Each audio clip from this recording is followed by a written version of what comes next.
নমস্কার সবাইকে। আজকের ভিডিওতে আমরা আলোচনা করব ইংরেজি সাহিত্যের এক অত্যন্ত গুরুত্বপূর্ণ সমালোচনামূলক প্রবন্ধ, জন ড্রাইডেনের অ্যান এসে অফ ড্রামাটিক পোয়েজি। এই ভিডিওটি বিশেষভাবে কাজে লাগবে যারা ইংরেজি সাহিত্য নিয়ে উৎসাহী, ইংরেজি সাহিত্য নিয়ে পড়েছ অথবা নেট সেট পরীক্ষা দিতে যাচ্ছ তাদের জন্য উপকারী, বিএ এমএ ইংলিশ স্টুডেন্টসদের জন্য উপকারী। এখন এই এসের সঙ্গে একটু পরিচয় করিয়ে দিই। জন ড্রাইডেন এই প্রবন্ধটি লেখেন 1668 অর্থাৎ 1668 সালে। এটি ইংরেজি সাহিত্যের প্রথম গুরুত্বপূর্ণ সমালোচনামূলক প্রবন্ধ বলে ধরা হয়। এই প্রবন্ধে ড্রাইডেন নাটক নিয়ে আলোচনা করেছেন, যুক্তি দিয়ে, বিতর্কের মাধ্যমে এবং ডায়লগ পদ্ধতিতে, সংলাপ বা ডায়লগ পদ্ধতিতে। এখন এই প্রবন্ধে মূল কটি বিষয় আলোচিত হয়েছে।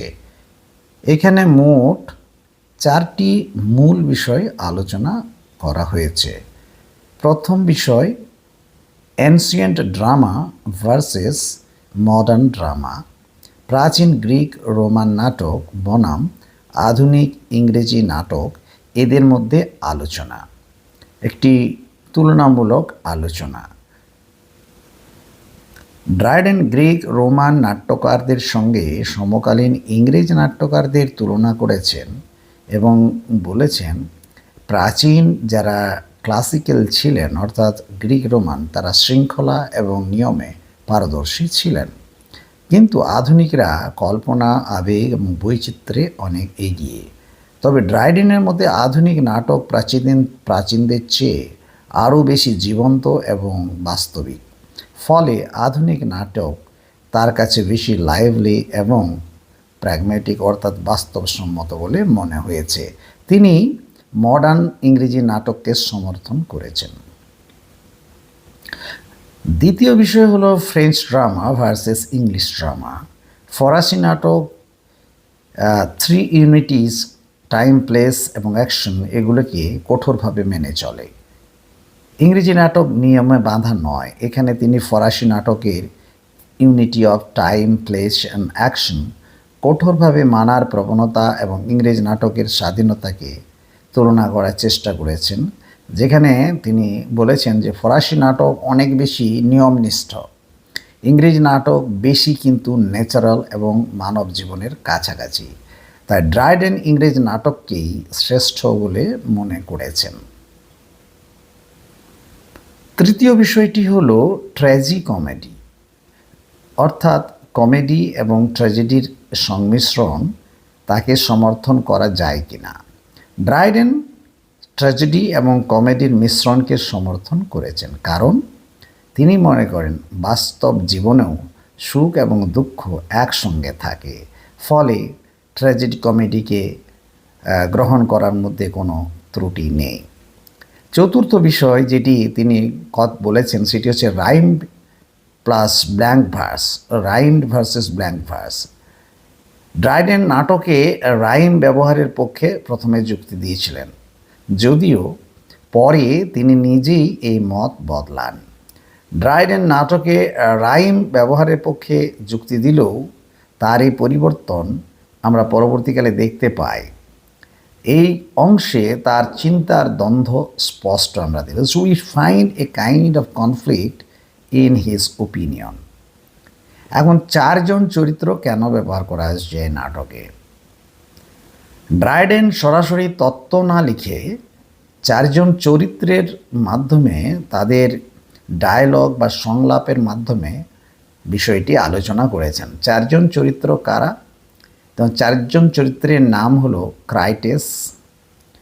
ক্রাইটেস প্রাচীন নাটকের সমর্থক, ইউগেনিয়াস বা ফরাসি আধুনিক নাটকের পক্ষপাতী এবং লিসিডিয়াস হচ্ছেন ফরাসি নাটকের পক্ষে, নিয়ান্ডার ড্রাইডেন নিজেই। এই নামগুলি গ্রিক ভাষা থেকে নেওয়া। উদ্দেশ্য নিরপেক্ষ এবং যুক্তিভিত্তিক আলোচনা। এই পদ্ধতি আমরা অ্যাপ্লাই করে ড্রাইডেন বোঝাতে চেয়েছিলেন যে নিরপেক্ষ এবং যুক্তিনিষ্ঠ আলোচনা করতে গেলে অবজেক্টিভ হতে হয়। এই সংলাপ নির্ভর পদ্ধতি কি তুলে ধরে, অর্থাৎ ডায়ালগ নিয়ে কিভাবে এই আলোচনা কেন করা হয়েছিল। এই পদ্ধতি বলতে চাইছে যে সাহিত্যে একটি সত্য নেই, বিভিন্ন মত থাকতে পারে, যুক্তির মাধ্যমে সমালোচনা হওয়া উচিত। এতে প্রবন্ধের নাটকীয় এবং আকর্ষণীয় গুণটি বৃদ্ধি পেয়েছে। চলুন এবার আমরা কিছু প্রবন্ধের ত্রুটি আলোচনা করি। পরবর্তী সমালোচকরা কিছু ত্রুটি খুঁজে পেয়েছেন। ড্রাইডেন পুরোপুরি নিরপেক্ষ নন। রাইম ভার্স নিয়ে তার আত্মবিরোধিতা অর্থাৎ সেলফ কন্ট্রাডিক্টরি। তাত্ত্বিক গভীরতা কিছুটা কম। অ্যারিস্টটলের বিশ্লেষণ এখানে নেই, প্রায় নেই বললেই চলে। তবুও প্রবন্ধটির গুরুত্ব কম নয়, কারণ এই প্রবন্ধটিতে যে পদ্ধতি তুলে ধরা হয়েছে যে তা বিভিন্ন মতের সহাবস্থানকে গুরুত্ব দেয়। সাহিত্য তত্ত্বে যেহেতু কোনো চূড়ান্ত সত্য নেই, যুক্তি এবং বিতর্কের মাধ্যমে সত্যের অনুসন্ধান করা যেতে পারে। এই প্রবন্ধটিকে একটি জীবন্ত, নাটকীয় এবং আকর্ষণীয় করে তোলার একটি চেষ্টা করা হয়েছে। শেক্সপিয়ার সম্পর্কে ড্রাইডেনের মন্তব্য কী ছিল? ড্রাইডেন শেক্সপিয়ারকে বলেছিলেন নেচারস চাইল্ড। তাকে প্রশংসা করেছিলেন মূলত দুটি কারণে। চরিত্র চিত্রণে শেক্সপিয়ার অসাধারণ, তার কাছে ম্যাচলেস, ইউনিক, এবং মানব মনের যে গভীর জ্ঞান শেক্সপিয়ারের ছিল তা কোনো নাট্যকার, কোনো কবির কোনো দিনই ছিল না। তবে তিনি সমালোচনা করেছেন শেক্সপিয়ারের দুটি কারণে। কারণ তিনি নাটকের নিয়ম মানেননি, 3 ইউনিটিস এখানে মেনটেন করা হয়নি, এবং তার ডিসঅর্ডারলি প্লট কনস্ট্রাকশন সঠিক নয়। তবু ড্রাইডেন শেক্সপিয়ারকে বিশ্বের শ্রেষ্ঠ নাট্য প্রতিভা হিসাবে স্বীকার করেছেন। শেক্সপিয়ারকে বলেছেন নেচারস চাইল্ড, এবং তার মানব মন বোঝার ক্ষমতা যেহেতু অতুলনীয়, তাই তিনি সর্বশ্রেষ্ঠ। ড্রাইডেন শেক্সপিয়ারকে নিয়মনিষ্ঠ নাট্যকার না মনে করলেও সবচাইতে স্বাভাবিক এবং মহান প্রতিভা বলে স্বীকার করেছেন। এবার সবশেষে আমরা একটা কথা বলি, সেটা হচ্ছে ইংরেজি সমালোচনা ইতিহাসে অ্যান এসে অফ ড্রামাটিক পোয়েজি এর গুরুত্ব কী? প্রথম গুরুত্বপূর্ণ সমালোচনামূলক প্রবন্ধ হচ্ছে অ্যান এসে অফ ড্রামাটিক পোয়েজি। যুক্তি নির্ভর এবং আধুনিক সংলাপ নির্ভর রচনা হওয়ায় এর মধ্যে একটু অবজেক্টিভিটি এবং নতুনত্ব আমরা দেখতে পাই।